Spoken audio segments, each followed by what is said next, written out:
Arestado ang isang lalaki dahil sa pang-aabuso umano sa isang menor de edad sa Teresa Rizal. Depensa niya, may relasyon sila ng biktima.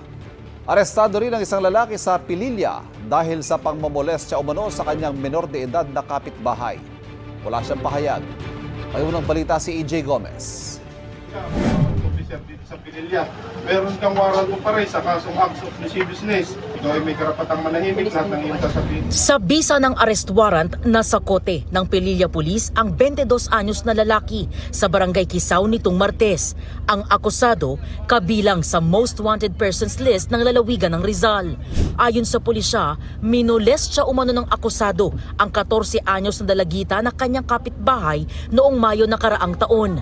Ang insidente nangyari raw sa mismong bahay ng menor de edad na biktima.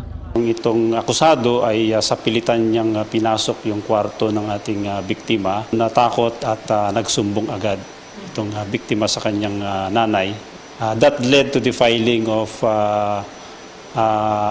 acts of lasciviousness case against the accused. Enero ngayong taon inilabas ng korte ang arrest warrant laban sa akusado. Walang pahayag ang akusado na nakapiit sa Pililla Municipal Police Station. Sa Teresa Rizal naman, arestado ang 27 anyos na lalaki dahil sa kasong child abuse. Ikaw ay inaaresto ko sa kasong anti-child abuse of RA 7610. Anumang iyong sasabihin ay maaaring gamitin o laban o pabor sa iyo. Base sa investigasyon ng pulisya, paulit-ulit umanong inabuso ng akusado ang isang menor de edad noong April 2019. Ito namang akusado ay 21 years old nung nangyari ang insidente ng pang-aabuso sa isang 13 anyos na dalagita. No?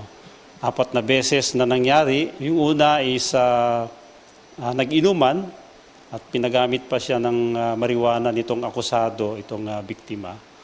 Depensa ng akusado, may relasyon umano sila ng menor de edad na biktima. Tutol umano ang mga magulang ng babae sa kanilang relasyon, kaya raw nagsampa ng kaso laban sa kanya.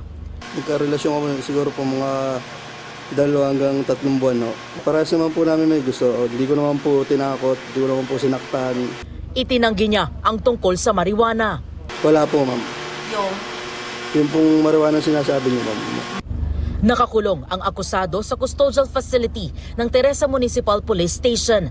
Naharap siya sa kasong paglabag sa anti-child abuse law. Ito ang unang balita. EJ Gomez para sa GMA Integrated News. Kapuso, huwag magpapahuli sa latest news and updates. Mag-iuna ka sa balita at mag-subscribe sa YouTube channel ng GMA Integrated News.